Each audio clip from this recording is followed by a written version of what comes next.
Hey guys, Mix here, and in today's video we are doing something very exciting. We're continuing working on our 1974 MGB, and if you guys have seen the last couple videos, you guys saw that we completely tore down this engine to bare bones and pretty much completely rebuilt it. New rods, new piston, new crank, you know, new head gaskets, obviously, new seals, new everything. So now that it's all back together, we just have one thing left to do, and that is to put on this rear plate.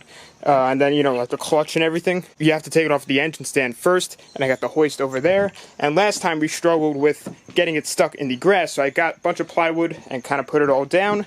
And then just now, we just cleaned up this little plate a little bit and put in the new rear main seal. So what we're going to do right now is bring the engine hoist over, kind of, you know, get it all chained up, and then we'll kind of relieve the pressure off these bolts. Go ahead and loosen it up, get it completely off, clean up the plate back here a little bit, and then start putting on that plate and the flywheel and the clutch. And then once we're done with that, we could go ahead and stab this thing in the car.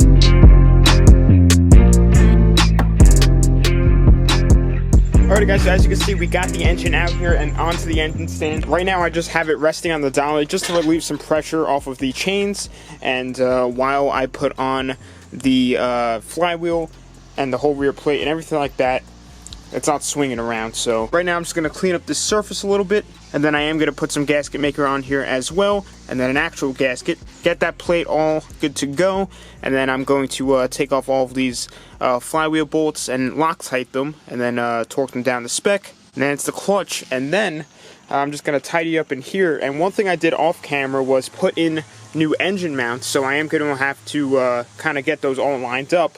And if you guys remember, when this thing ran, it shook a lot. And, well, as you can see, that is what good engine mounts look like. This is the only thing that was holding that engine in, because the other one, the whole entire mount was completely just like sheared off. So this thing should definitely be a lot more solid in there, that's for sure.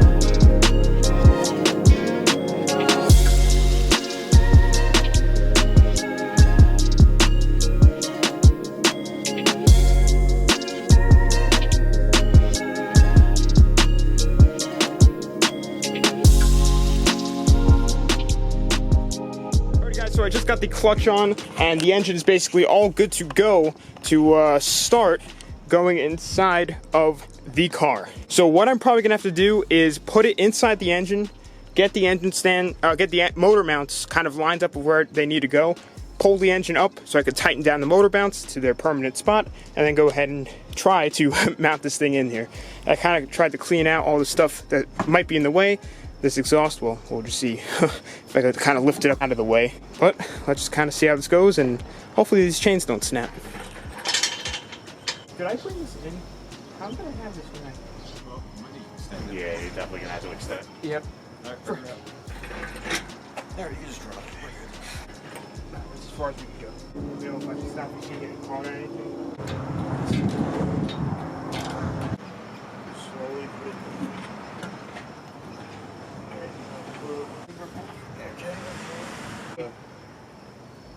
The car shit. Put it in the hole, if you will. Because then that will line it up better together.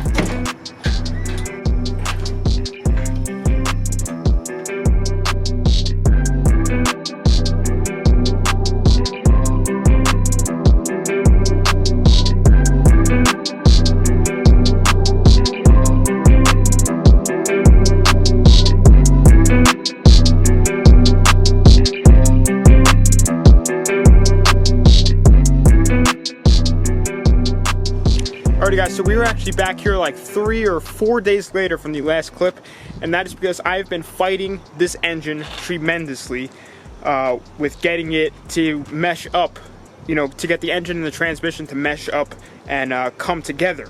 I had a ton of my friends come over, everything like that. We were mad hands on this thing, shifting it around as much as we possibly can. And the first time it happened, I took out the engine again, realigned the clutch because it was a little off with the clutch alignment tool, so I went ahead and got that nice and smooth going in and out. Went to put it back in, same issue. And I mean, we would get pretty close sometimes and then it would just not go any further. Well, this morning I came out and I was not ready to give up. As you guys can see, the engine and transmission are all linked up. I didn't really bother recording it because honestly I was struggling so hard. I was sitting in this engine bay pushing with all my might. The engine is also all mounted up on both sides. I got the engine mounts all lined up so there's not a lot of stress on them or anything like that. But this thing is solid now.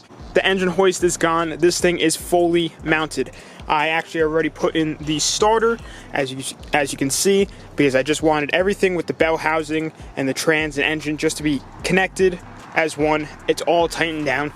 So now, all we have to do is start putting on the parts and just wiring everything up. So I'm going to start with like the alternator and just everything up front, you know, put in the radiator support, wiring along the way, heating and like coolant lines. And as you guys can also see, I took off the header because it was just in the way. It was so annoying. But while it was out, I actually did go ahead and paint it. It is drying in the back, so we're gonna have to put that on as well. So it's already like 5 o'clock right now, so we probably aren't gonna get this thing running today, but tomorrow we should definitely have this thing ready to go for the first start. I am very nervous, but I'm just gonna keep at it and keep on working and just kind of start piecing this thing together one by one.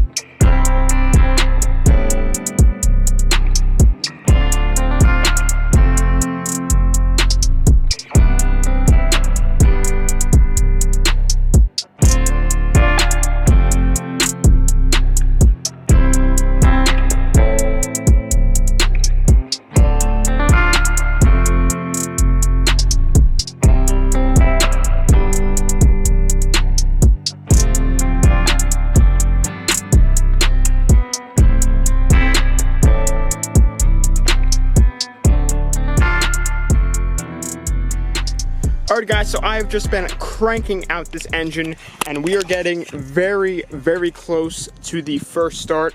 The radiator's in, alternator's in, as you guys know, starter's in. Everything is pretty much all wired up. Exhaust is in from the headers back. And as you guys can see, I did put a little coat of spray paint on there. It's looking a little bit better. And there's just one part remaining from what I can really think of. Oh, I guess I should plug this in. Alright, now there's officially one thing to do left, and that is carburetors. But as you guys know, we had those twin carbs, and this thing ran so bad with those. It was extremely finicky, and this is the remaining part that we have left, and this is for usually those carbs. So I went ahead and, well, splurged a little bit on a pretty expensive carburetor kit, which I haven't even opened yet, and I ordered it couple months ago, so hopefully it's the right one because I've definitely passed the return deadline. I definitely should have opened it, but I wanted to get the first, I guess you could say, unboxing on camera. And this thing should completely transform the way that it did run, and it should definitely clean up and be a lot smoother and actually like revable and not just popping out the exhaust the whole time. So guys, now it's finally time to open up the box and see what these carbs look like, or carb I should say. I'll explain more once you guys see this. Oh yeah. So guys, what I went ahead and ordered is a Redline Weber carburetor kit for the MGB. And it is a single carburetor setup as opposed to a double. And I've heard nothing but great things about these. And I'm just hoping that it fits. Now I'm not even sure if there's assembly required for this. Ooh, the new intake. So there is our new intake. And by assembly, I mean like putting together and like jetting the carb. Obviously, I have to put it together on the car. Came with a new choke cable, which we shouldn't have to use. You can get an electric choke or a manual choke. I wanted to keep the manual choke, air filter, gasket, hardware, and now what we've all been waiting for, a new carburetor. That thing is sweet. So I'm gonna read the directions that came with it and see if I have to put together anything like within the carb, like jetting or anything like that. And then once I figure that out, we'll go ahead and slap it into the car.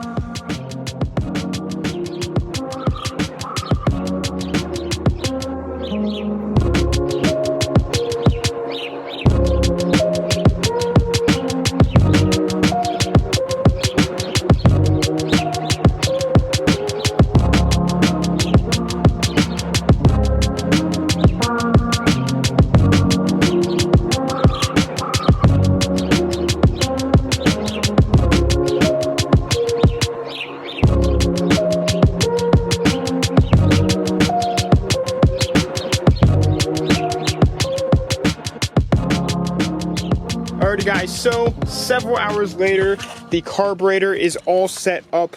Now, I do have a few problems that I just need to work out over time, and that is the choke cable is not returning all the way. So not a huge deal. I mean, obviously better than the throttle, but I did add a spring to the throttle cable, and also the fuel line. I'm gonna need a longer one because this mount won't go onto the car, but that is fine just now for testing purposes. But now it's time for fluids. I'm going to start with the oil, and then I have the little filler there that'll let me prime the system so we get all the air bubbles out, and then we're going to try the first start. So I just got basically the cheapest oil that was at AutoZone. This is going to be my break-in oil, so this is going to be changed fairly soon. But it is 2050, which is what the MGB is called for. I'm going to start with 3.5 quarts and just work from there. And as I'm doing this, I'm going to be checking for leaks. All right, so I just put in 3.5 quarts, and I let it settle for a little bit, so now I'm just going to check it. I could use a little bit more. So guys, I was just filling up the radiator, and it looks like that somehow a hole was put into this thing, which really sucks. So it looks like I'm going to have to get a new radiator. But I'm not going to let that stop us from trying to hear this thing fire up. That's all I want to hear. So what I'm going to do right now is I already got the fire extinguisher ready. The oil is good. I'm going to hook up the battery, check for any electrical fires or sizzling, and then what I'm going to do is crank it, but I'm going to unplug the coil so it doesn't fire because I want to get some oil pressure going, get some fuel through the carb, and I also want to get a clutch pedal. I got to fill that up with fluid, pump it up a little bit so there's something, and attempt this first start. Oh boy, start pumping this thing up. And I just gotta make sure to keep an eye on the fluid to make sure it doesn't get too low. Alrighty guys, so I just put a little bit of fuel in there. It is getting dark real quick, and I'm just eager to hear it at least fire. So hopefully this battery isn't dead. Alright, battery's connected. Let's go under the hood. Make sure that there's no fires. Coil is unplugged. Oh my gosh, I'm so nervous. Fuel pump is going. Just gonna look under here. I'm gonna start cranking this thing. Here we go. Alright, it spins. Battery definitely sounds a little dead. But I do want to check for oil pressure. Check under the car. Alright, looks good.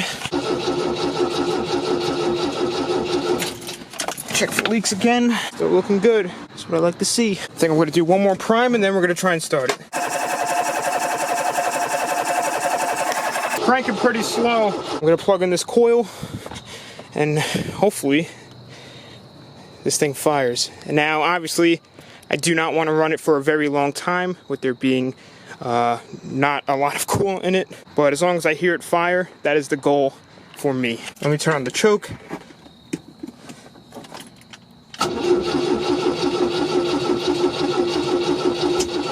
Oh boy.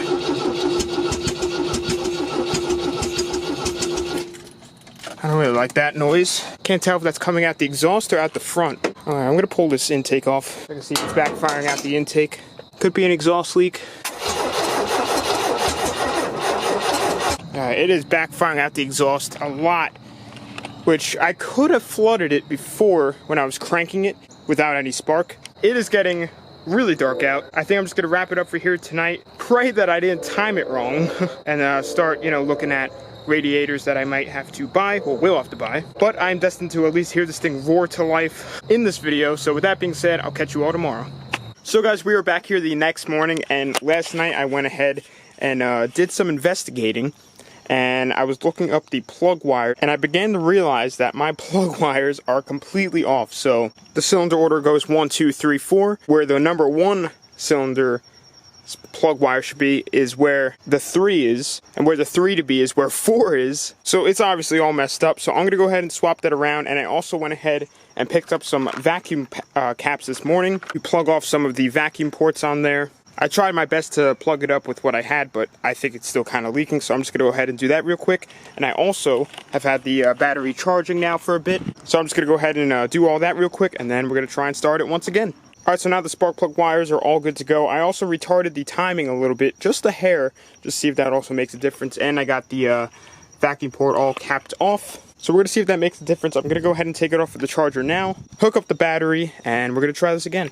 Alrighty, so it's that time again. We're going to try round 2. Just going to do a quick once over once again with the key on.